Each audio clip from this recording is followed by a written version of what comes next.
Welcome back, everybody. Thanks for joining. On today's show, policymakers and corporate executives are predicting a swoosh recovery. That is the Nike logo shaped recovery. And this is for the economy, not for the stock market. So for the economy, they're predicting this swoosh recovery.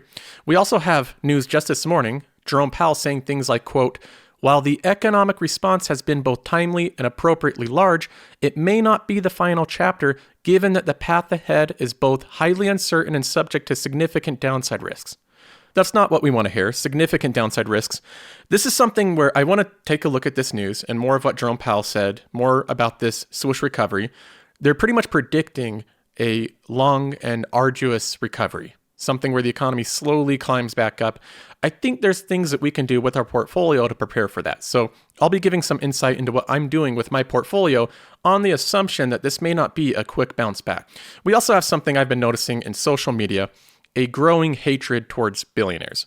It's gotten to the point over the years where people just really hate billionaires. They don't like them. There's examples of this all over on YouTube, Twitter, etc. We're going to be looking at one on TikTok. The video in and of itself is not hateful towards billionaires, but if you look at the comment section of any of these videos, it is incredible the type of comments people leave. But regardless, I'll be giving my thoughts on this. People that attribute all their personal life issues on other people that are billionaires. So we'll go ahead and look at that. And of course, we have lots of good emails and questions that I'll get to at the end of the show.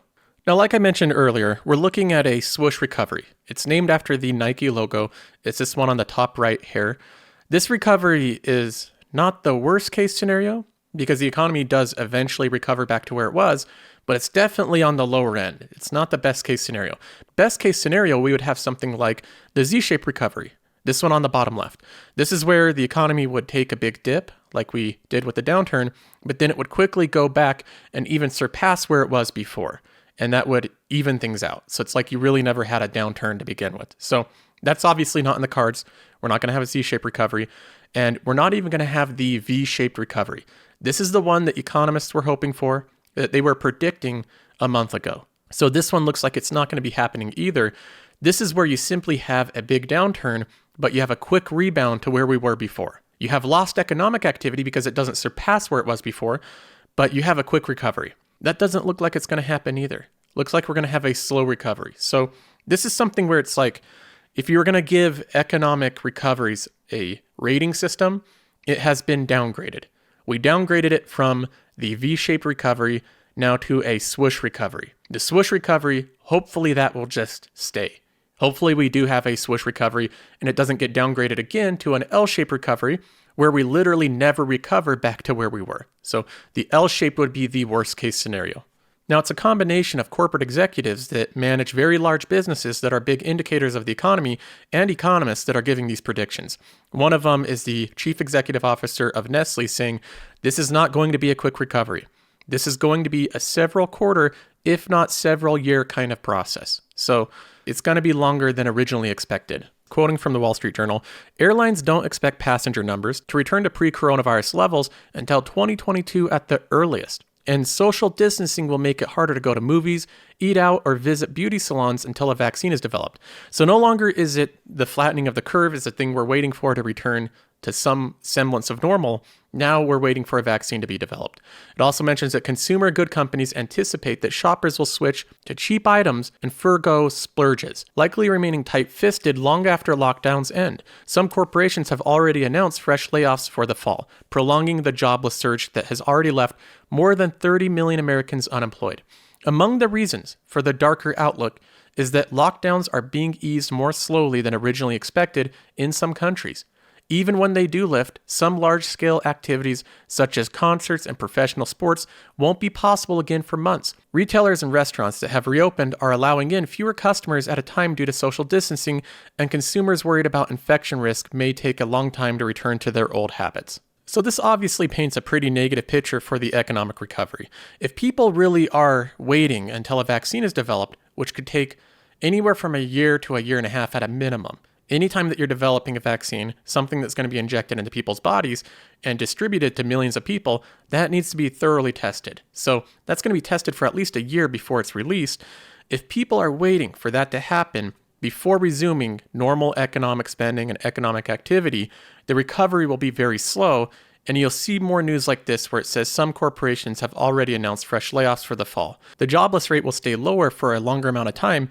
And an even bigger issue than that is the exponential growth of economic issues this can cause. If we have a slow recovery, if people are reluctant to return to normal for a prolonged period of time, the amount of economic issues it can cause can be very long lasting. Here's the Fed Chair Jerome Powell explaining this type of scenario. But the coronavirus crisis raises longer-term concerns as well. The record shows that deeper and longer recessions can leave behind lasting damage to the productive capacity of the economy. Avoidable household and business insolvencies can weigh on growth for years to come. Long stretches of unemployment can damage or end workers' careers as their skills lose value and professional networks dry up, and leave families in greater debt. Now, so far, this in and of itself sounds really bad, but Jerome Powell continues laying out this really grim scenario. The loss of thousands of small and medium-sized businesses across the country would destroy the life's work and family legacy of many businesses and community leaders, and limit the strength of the recovery when it comes. These businesses are a principal source of job creation, something we will need sorely as people seek to return to work. A prolonged recession and weak recovery could also discourage business investment and expansion, further limiting the resurgence of jobs as well as the growth of the capital stock and the pace of technological advancement. The result could be an extended period of low productivity growth and stagnant incomes. Now, if there's any message we can get from this, it's that the shutdown is serious. It's having serious economic consequences. Some people do view the economy as this thing that you can just turn off, shut it down for any amount of time, and then flip the switch and turn it back on. That's obviously not the case. For people that are wanting to wait a year or two until a vaccine comes out, there's going to be severe economic consequences if we wait that amount of time to have the economy resume. This is something that's being heavily debated. It's turned out to be a huge political issue. As I predicted a couple weeks ago, the reopening of the economy is the big debate right now. This is the thing that people go back and forth. Everybody has different timelines on it. There's people that are focused on the health side of it. There's people that are focused on the economics of it. But this is the big debate happening right now. Now, this has caused a growing amount of political unrest. There's examples like this, the Dallas hair salon owner. Saying that you do have to close, or are you going to close? No. Okay. All right. Thank you.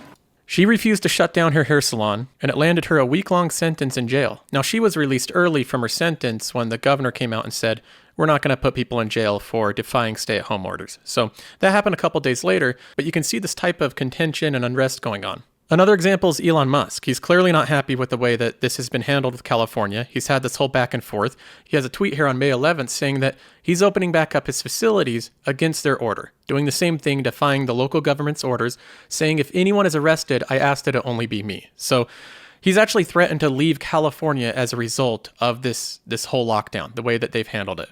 Now, while that's going on, all this civil unrest, there's restaurants like this in Colorado that have opened up, where it seems like there's plenty of demand. People don't seem too concerned about the virus. So the warnings about there being a lack of demand, about all this type of stuff happening, it's difficult to get a gauge on it. How much demand is there going to be when businesses open back up? Are people generally going to stay at home? Or is it going to be like this restaurant in Colorado where people are scrambling to go back to normal life? Really difficult to tell at this point. Now, with this news, the market has fallen, especially with the negative sentiment from Jerome Powell. That sent the market down quite a bit. It's down 2.2% with the Dow Jones. The S&P 500 is down 1.8%.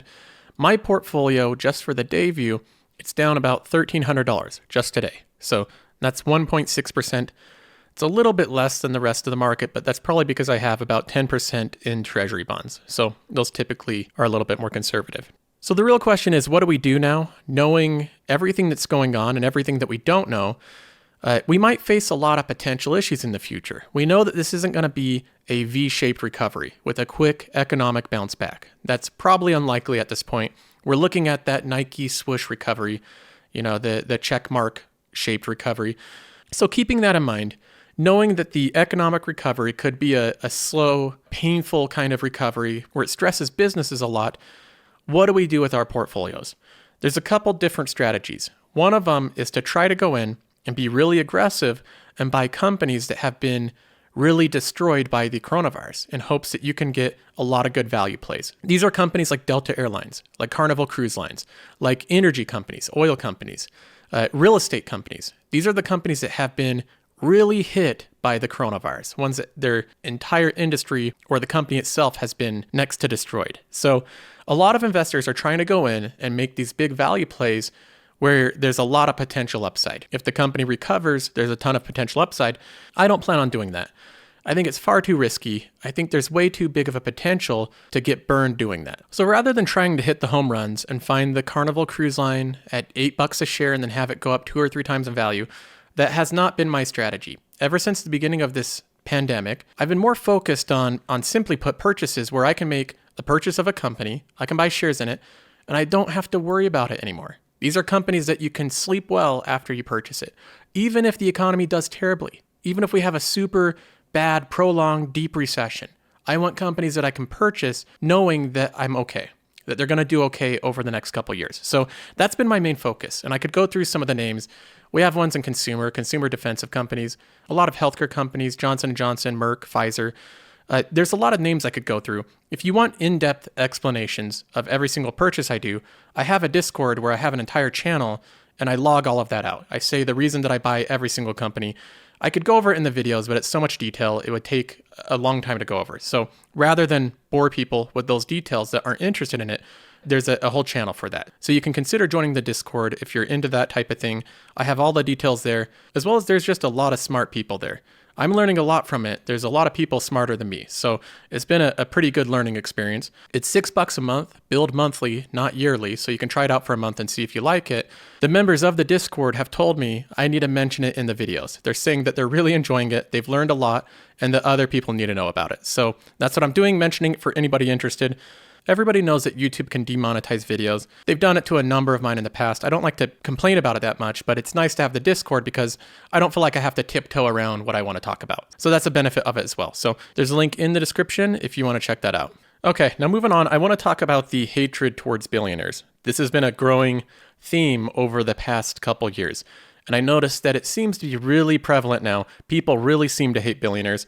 There's an example with this video. This is a TikTok video, so it's just a minute long, but it illustrates visually how much money Jeff Bezos has. What this guy does is he compares the amount of wealth to rice, and each grain of rice represents $100,000, and then he shows how much rice Jeff Bezos would have. So let me go ahead and play the video here. In my last video, I counted 10,000 grains of rice, where each grain of rice was $100,000. And that was to show you the scale of $1 billion. Well, a lot of you guys asked me, well, how much does Amazon CEO Jeff Bezos have in terms of rice? So that was my mission. I went to Target, I bought a digital food scale, I came home, and then I weighed the rice that was worth $1 billion from earlier. I did the math in my head, and I went to Costco. I got the rice, I brought it home, and once I brought it home, I went to work. I also want to say that I have 5 families that are going to take this unused rice, so it's totally not wasteful. Okay, so the moment you've been waiting for, 100K, 1 million, 1 billion, Jeff Bezos has 122 of these, or 58 pounds of rice. If each grain of rice was 100K.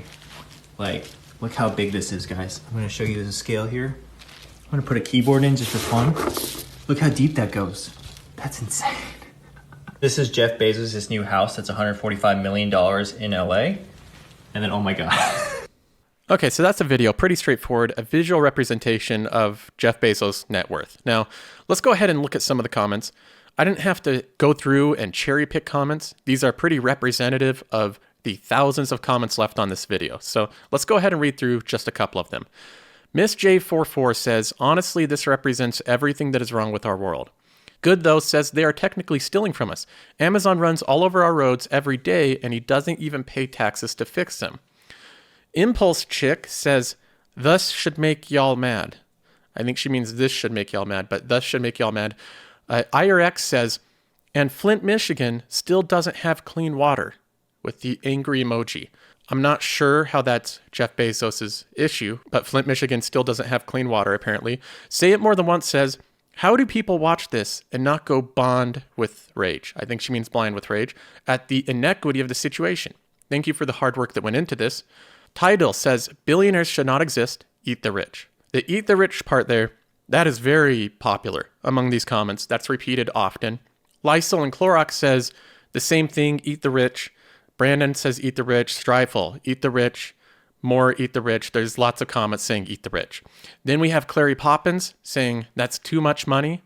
Pam Not Ham saying no one should have that much money. Brenna Lee saying, legit, this makes me want to cry. How many people in the world don't even have 1 grain? The vast majority of us. Senfin says, what do people even do with that much money? I understand billionaires even less now. Okay, now there's a lot of thoughts I can give on this. One of them is, it always seems to be aimed upwards, the difference between inequities. People saying eat the rich, that comment was repeated hundreds of times throughout this comment section, probably thousands of times. I didn't scroll through that many, but it was at least there hundreds of times, different people saying eat the rich. My question for people that are saying this, do they not look at it from where they are to people that would consider them extraordinarily rich? It's all relative. There's people in South America, people in Africa, people in India that would absolutely consider you and I completely rich, that we have way more than what we need. Way more than the comforts that we really need. And compared to them, the differences are probably much bigger in standards of living than we are compared to Jeff Bezos. Our standards of living are probably much closer to Jeff Bezos than our standards of living are to some people in South America and parts of Africa and India. So the whole eat the rich thing, do we not realize that to the majority of the world, we are the rich? The people you're saying eat the rich, we are the rich to the majority of people on planet Earth. So that's the first thing there. Now, another question I would have is how many of these people saying eat the rich, he shouldn't have this much money, billionaires shouldn't exist, how many of them have active Amazon Prime memberships?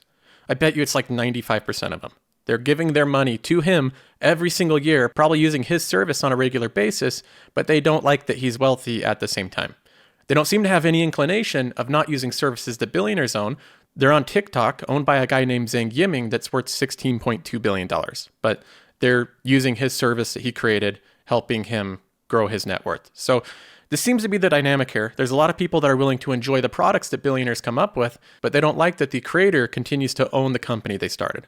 Now, this actually made me curious enough that I went back and looked at how Jeff Bezos got the idea to start Amazon. I thought it would be interesting how he came up with the idea to start Amazon. So I found this interview from 1997.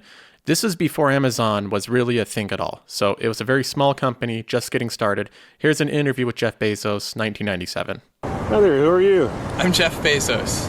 And what is your claim to fame? I'm the founder of Amazon.com. Where did you get an idea for Amazon.com? Well, 3 years ago, I was in New York City working for a quantitative hedge fund when I came across the startling statistic that web usage was growing at 2,300% a year. So I decided I would try and find a business plan that made sense in the context of that growth. And I picked books as the first best product to sell online, after making a list of like 20 different products that you might be able to sell. And books were great as the first best because books are incredibly unusual in one respect, and that is that there are more items in the book category than there are items in any other category by far.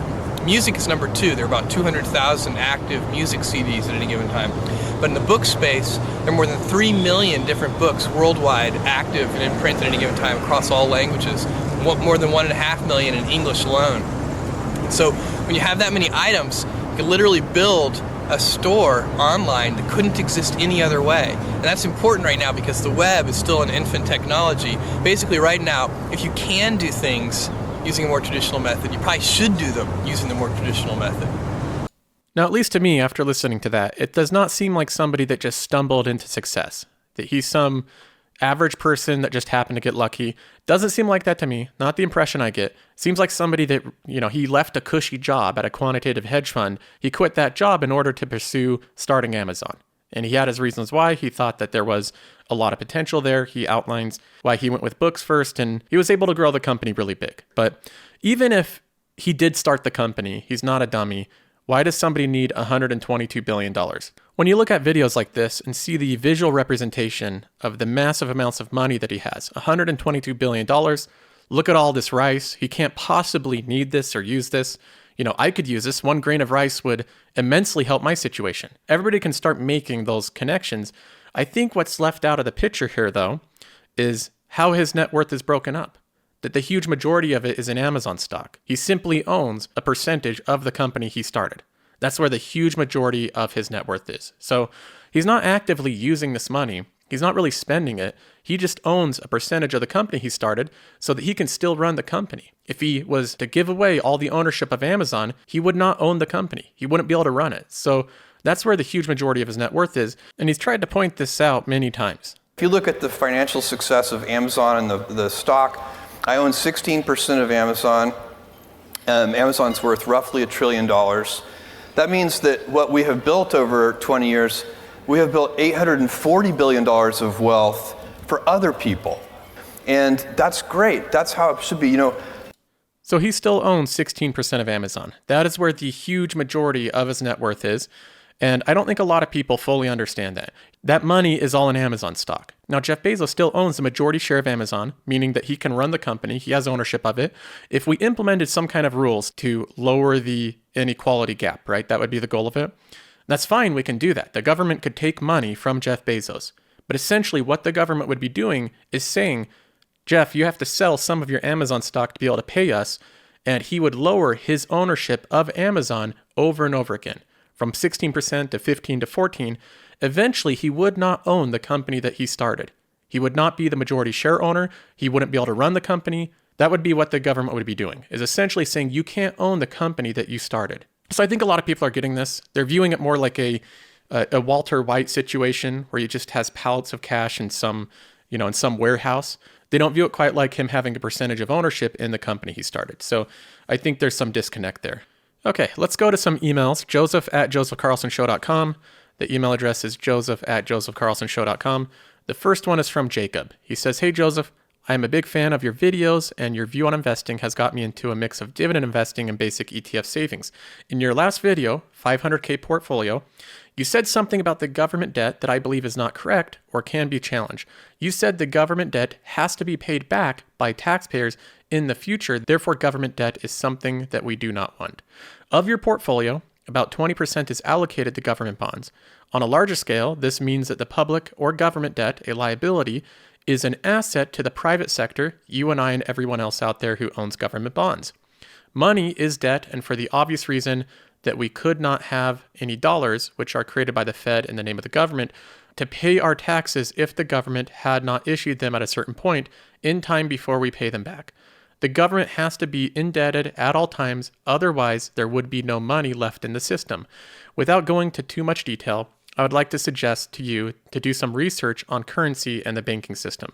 Proponents of modern monetary theory have some neat arguments on why government debt is not good or bad per se. Thank you again for your great work. Best regards from Germany." Well, Jacob, I appreciate the email. Obviously, I don't agree with modern monetary theory. I think that it's wrong and frankly pretty dangerous. So it's something I don't think that you probably agree with it either. You say that, I have 20% or 10% of my portfolio in bonds, and that's an asset to me. So it's a liability to the government. It's an asset to me. So it all just evens out, right? So it's not really much of an issue. That's the basic premise of it, that the government can issue as much debt as it wants because that debt becomes an asset to someone else and it all just works out. Now, this obviously is not the case. Do you really think that the US government can issue any amount of debt and not have any consequences from it? That we could issue $10 trillion of new debt, $20 trillion, $40 trillion of new debt, we could fund all sorts of expenditures and not suffer any consequences from that? I don't think you do. I think that you would bring up certain consequences that would happen. First of all, the only reason that the debt is an asset to the people that are holding it is on the presumption that the debtor is going to pay it back with interest. It's based off that presumption. Once it becomes clear that the debtor does not have the productive capacity to pay back the creditor, no longer is the debt an asset. So you don't have the counterbalance to the liabilities there. There's no asset that people own. If it can't be paid back, it's not an asset. If you have a friend that you lend $10,000 to for some project and he has some agreement, you come with some contract, and it becomes clear that he's not going to pay you back. He's not going to pay you back the $10,000 with the interest agreed upon. Is that note, is that contract an asset anymore? No. The only reason that it's an asset is because it's going to be paid back. If the US government issues enough debt that it cannot service it, that we don't have the productive capacity to pay it back, it doesn't matter how much debt is issued. That's not an asset anymore.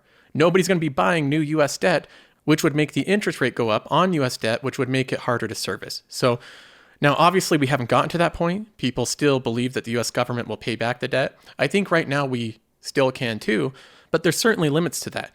To think that we can magically issue unlimited amounts of debt, fund unlimited amounts of expenditures, I think is pretty crazy. And that's really what modern monetary theory is saying.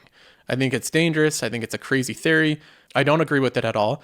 You say here, I don't want to go into too much detail, research on how currency and banking systems work. Please do go into detail. See what I'm missing here. I'd be interested to know what I'm missing with modern monetary theory and how this type of system could possibly work. Okay, I'll move on from now. There's more I can say on modern monetary theory, but maybe we save that for another episode.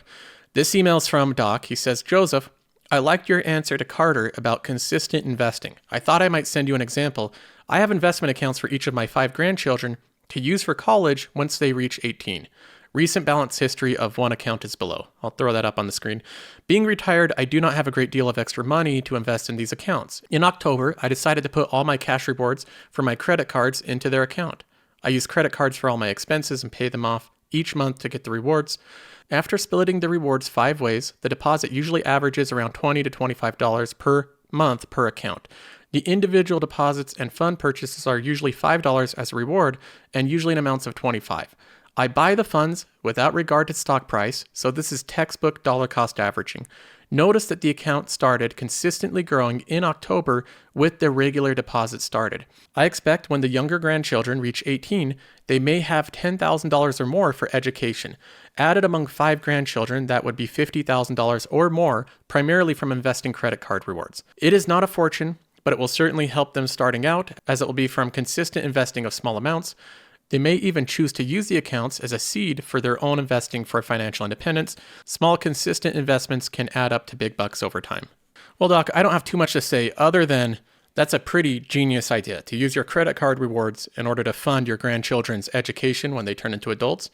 That's about as good of use of credit card rewards I have ever heard of. So hats off to you. That's a pretty cool thing to be doing. I am curious of what Dave Ramsey would say about that. You know, he hates credit cards. I wonder what he would say with this application. Be curious about that, but I think it's awesome. And obviously you can see the results there. The money's growing even with these relatively small purchases. So that's the key. I really do think so. If you have consistency with most things, you can accomplish it over time. I don't think it's too much different with finances. People that consistently deposit into portfolios, it'll eventually grow over time. That's something that I really believe. Katrina says, hey Joseph, I found your YouTube channel a few weeks ago as I'm trying to start dividend investing. I really appreciate the structure and knowledge you provide in your videos. I feel as though I learned enough over the past few weeks to actually dive into stock market and begin dividend investing. However, I'm facing an obstacle of actually putting real money in my M1 Finance account. I'm afraid to lose money. You mentioned that you do not care whether your market gains go up or down since you're invested in solid companies and you're in it for the long term. But are there any risks/negative implications that dividend investors need to consider whilst investing in the stock market, especially for new investors like myself? Also, are there any implications of buying stocks with the stock market in its current state? Will I be hurt if I buy high right now? I know there are a few questions thrown in there, but I'd greatly appreciate any advice you could give. Thank you so much. Well, I appreciate the email, Katrina. You say that you're afraid to lose money. That is a legitimate concern. I think this comes down to your mentality. So obviously, I outlined at the beginning of this episode, not some fun things going on. Jerome Powell, the stuff that he said is very scary. If you listen to that scenario, he outlines a really grim scenario for the US if we don't respond appropriately. If things don't turn out good, if demand doesn't return, we could go into a deep, long-lasting recession. That's a possibility. So that's not the ideal case, but my strategy has been to buy companies that are not the ones that are distressed and at the bottom of the barrel prices. I'm trying to buy companies I think can simply weather the worst conditions. So these are companies like Johnson & Johnson, Pepsi, Costco. I think that we could get into a really deep recession and those companies would stay in business. That's the direction I'm going. So there's still risk associated with this, but mostly it's price risk. So they could go down in price a little bit, but I still think they'll stay in business. Now you say in one part of the email, you mentioned that you do not care about whether market gains go up or down since you're invested in solid companies and in it for the long term. So that's true. I do mention in my videos quite frequently, I've done this for over a year, that I really don't focus on the capital gains. I'm more focused on the dividends, on the businesses I own, on the balance sheets, really what I own. And this confuses a lot of people. They say, do you just not care about capital gains? Why don't you just buy bonds if you don't care about capital gains? That's not what I'm saying. I do care about capital gains. I want over a very long period of time to have my companies go up in value. That would be nice, but I don't think it's a good indicator to follow. I don't think it's something that's valuable to focus on day to day. So I look at it with a different mentality. I try to focus on the fact that I own businesses. That's what I'm buying. I focus on the fact that I'm buying ownership in companies. And whether those companies are in good shape, whether they still have a good future, that's more important to me than the current trading price based off of the last news article. I'd rather focus on the business I own, their future cash flow, the amount of dividends that they can provide me over time, the amount that I can compound my shares. That's what I try to focus on. And on this same note, with my same thought process, the reason I say I don't focus on capital gains, there's an analogy that Warren Buffett shares all the time. He shared it for like years. He shared it again at his last shareholder meeting. And I think it's an extremely good analogy. It really goes in line with my thought process on this subject. The reason that I don't focus on the day-to-day of the market. Imagine for a moment that you decided to invest money now and you bought a farm. And the farmland around here, let's say you bought 160 acres and you bought it at X per share or per acre. And the farmer next to you had 160 identical acres, same contour, same quality of soil quality. So it was identical. And that farmer next door to you was a very peculiar character, because every day that farmer with the identical farm said, "I'll sell you my farm, or I'll buy your farm at a certain price," which he would name. Now, that's a very obliging neighbor. I mean, that's got to be a plus to have a fellow like that with the next farm. You don't get that with farms. You get it with stocks. If you own 100 shares of General Motors, on Monday morning, somebody will buy your 100 shares or sell you another 100 shares at exactly the same price, and that goes on 5 days a week. But just imagine if you had a farmer doing that. When you bought the farm, you looked at what the farm would produce. That was what went through your mind. You were saying to yourself, "I'm paying X dollars per acre. I think I'll get so many bushels of corn or soybeans on average. Some years good, some years bad. Some years the price will be good, some years the price will be bad, etc." But you think about the potential of the farm. And now you get this idiot that buys a farm next to you, and on top of that, he's sort of a manic depressive and drinks, maybe smokes a little pot. So his numbers just go all over the place. Now, the only thing you have to do is to remember that this guy next door is there to serve you and not to instruct you. You bought the farm because you thought the farm was had the potential. You don't really need a quote on it. If you bought in with John D. Rockefeller or Andrew Carnegie, and there were never any quotes. Well, there were quotes later on, but basically, you bought into the business, and that's what you're doing when you buy stocks. But you get this added advantage that you do have this neighbor who you're not obliged to listen to at all, who is going to give you a price every day, and he's going to have his ups and downs, and maybe he'll name a silly price that he'll buy at, in which case you sell if you want to, or maybe he'll name a very low price and you'll buy his farm from him. But you don't have to, and you don't want to put yourself in a position to where you have to. So stocks have this enormous inherent advantage of people yelling out prices all the time to you. So do you see the point that he's making? This is what I'm trying to say when I say I don't care about capital gains. I really don't focus on it. I don't care about it. What it is other people telling you what they'll buy your companies from you. They're giving you offers. They're giving you bids. You're under no obligation, no inclination. You shouldn't be instructed or implored to accept those offers. You don't need to. You can tell them no. That's something that new investors need to understand. If you buy a company that's a good company for a certain price, and then somebody comes along and says, "Hey, I'll buy those shares for cheaper than what you paid for them," you can tell them no. I do the same thing with my house. I have people that have offered to buy my home. They'll leave things in the mailbox, and I'll tell them no. I don't plan on selling it. Now, this scenario where he's talking about the farms and somebody offering to buy his farm, That's the same scenario. That's how I look at it in my head. I have these purchases of these companies. I have ownership of them. They're like a farm. They produce something. They pay me dividends on a residual basis. They're productive companies. I have ownership of them. If I have a neighbor that comes along and offers to buy them at cheaper than what I paid, I'm going to tell him no.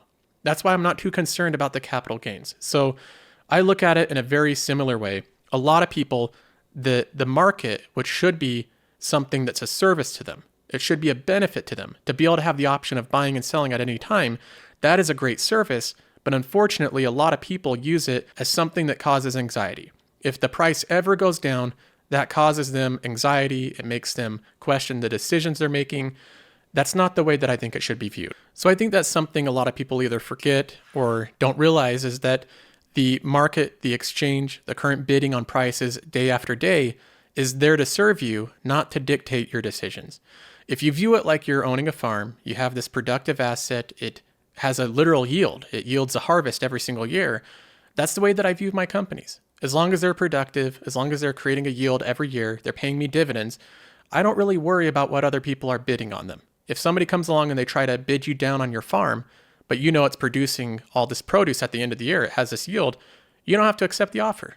Why does it matter what other people are bidding you on it? So that's the way that I view it, and I think that mentality is a lot more conducive to long-term investment, to ownership over equities over long periods of time, and I think it will lead to better results. People that focus on the current price changes all the time, I think that's very stressful and a difficult way to invest. So that's not what I focus on. Now, as far as your questions about the general risk in the market, you say, also, are there any implications of buying stocks with the stock market in its current state? Will I be hurt if I buy high right now? You always want to buy companies for the cheapest price possible. We're only working with a certain amount of money. We work hard for it. So you want to stretch your money as much as possible and buy as much of these good companies as you can with every purchase. The best way to do that is buy them when they come down in value. So if we're buying high right now and the stock market drops down in half in a couple months, well, you could have put your money to better use in a couple months when it dropped down. So everybody knows that. The question is, are we going to have a 50% drop in the upcoming months? We really don't know. In general terms, I'd say this is one of the most risky times in the stock market, maybe ever. We really don't know the outcome. We don't know how long this pandemic will last, how consumer behavior will be when we come out of it.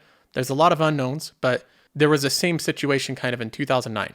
Not an identical situation, but there was a lot of unknowns in 2009. A lot of people were very worried. There was high unemployment. There was a whole financial crisis, a lot of high-level jobs, people laid off.